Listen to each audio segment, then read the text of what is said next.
Closed doors, I'm a fool for your love.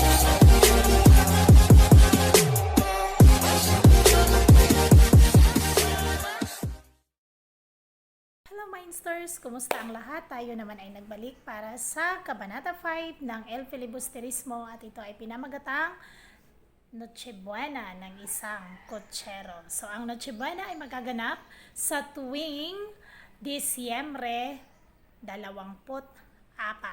So dito nagkakaroon na ng prosesyon sa San Diego. Nagkakaroon na ng prosesyon sa San Diego at si Basilio ay lula ng isang karumata na hila-hila ng isang kabayo. Ngunit medyo natagalan sila sapagkat nakalimutan ng kutsero ang kanyang sidula kaya hinarang siya ng Guardia Civil at nang walang maipakita binugbog muna siya bago siya iharap sa komendante. So, huling natigil ng may prosesyon, mahabang prosesyon na dumadaan. So, syempre kapag may prosesyon, meron ka dapat na ilaw o parol doon sa iyong karetela. Ang unang imahe na nagdaan ay si Matusalem na may mahabang buhok, matanda na siya, may mahabang balbas. Tapos, sinabi ng kutsero na siguro wala pang Guardia Civil sa kanyang panahon dahil kung nauuso na ang Guardia Civil ay hindi siya tatanda ng ganyan dahil hindi siya tatanda ng ganyan dahil sa mga bugbog na mula sa mga Guardia Civil. Nakikinig lang si Basilio, yung kanyang pasahero, hanggang sa dumaan yung marami pang santo. Tapos nandoon isang mahabang prosesyon kasi kaya dumaan ang marami pang santo hanggang sa naisa-isip merong imahe ng tatlong haring mago, tapos may imahe din ng itim na hari na may dalawang napagitnaan ng dalawang mukhang Kastila. Tapos sinasabi nagtanong ang kutsero kay Basilio, sabi niya, nabalitaan mo ba kung meron o wala na ang tali ng paa ng hari? Sabi ni Basilio, anong tali? Sabi niya, yung hari, kaninong hari?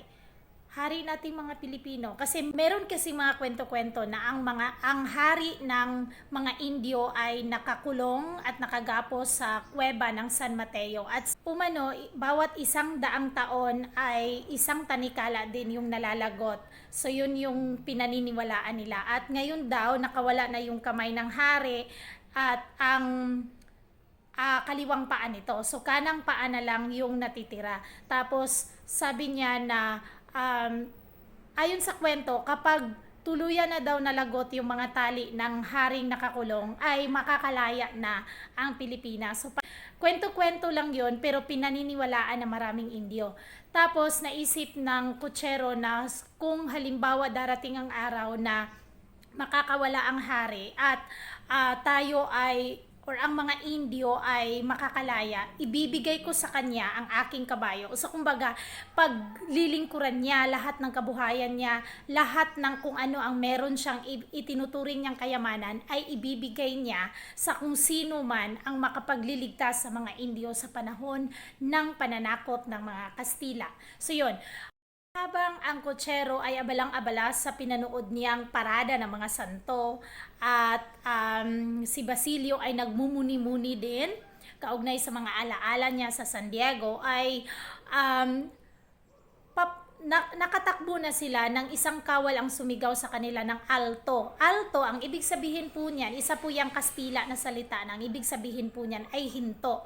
Kasi isang kawal ang nakakapansin na wala ng ilaw ang parol ng karetela. So, kailangan siyang pahintuin. Si Basilio naman ayaw niyang madamay pa sa gulo na kinasangkutan ng kutsero, kaya binuhat niya ang kaniyang mga daladala at siya ay naglalakad na lamang. So habang naglalakad, kapansin-pansin na bagamat ito ay bisperas ng Pasko, ang mga bahay ay hindi naman gaanong naghahanda maliban sa bahay ni Kapitan Basilio. So nakikita niya doon ang mga tauhan na sina Simon, naroon ang Alperes at iba pa mga praile na nag-uusap-usap.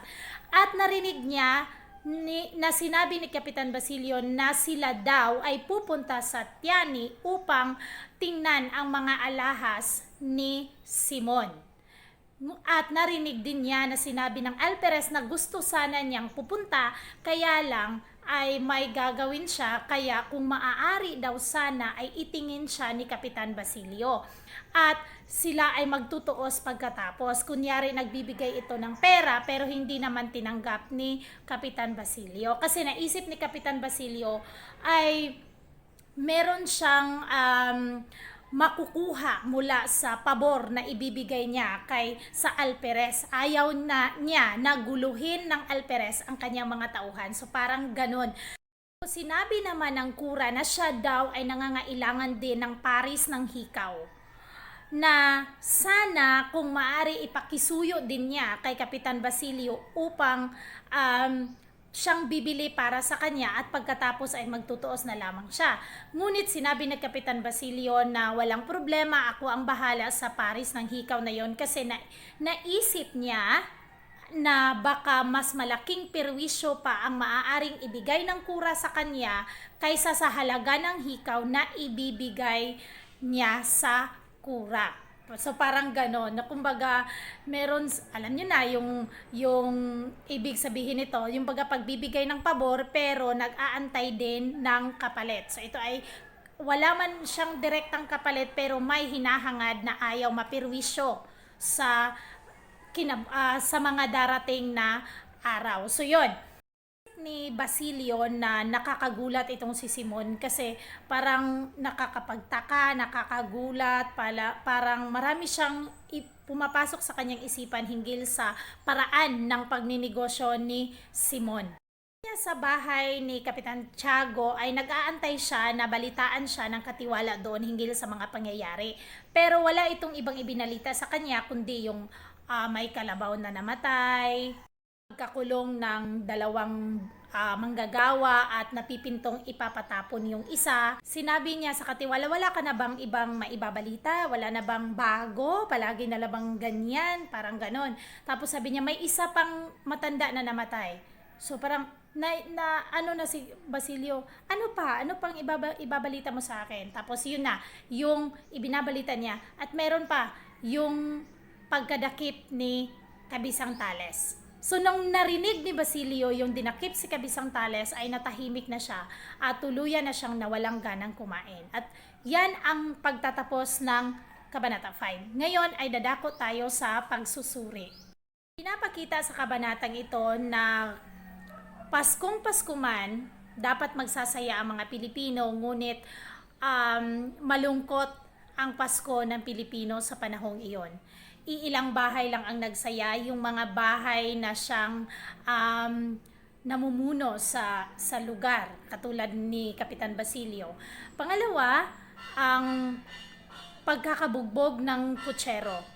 Maliwanag na ipinapakita na si Kapitan Basilio ay kailangang magregalo at manuyo sa Alperes na kumakatawan sa pamahalaan at sa kura na kumakatawan sa simbahan upang hindi maperwisyo kung anuman ang binabalak niya para sa kanyang sarili at para sa kanyang mga tauhan. So ito ay masamang kalakaran na nagsisimula noong unang panahon at ipinapakita sa kabanatang ito.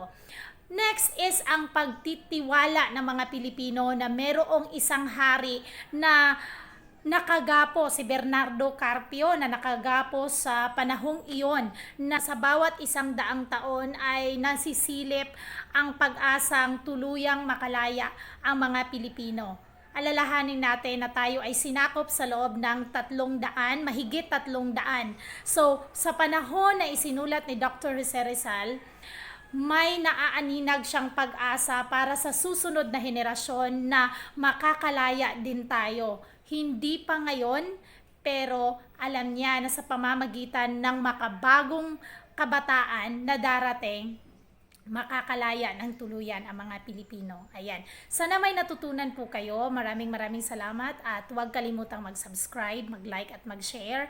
Mag-comment down below. Kung estudyante kayo o teacher, i-comment niyo yung name niyo at saka yung school para i-shoutout ko kayo sa aking next video. Bye-bye!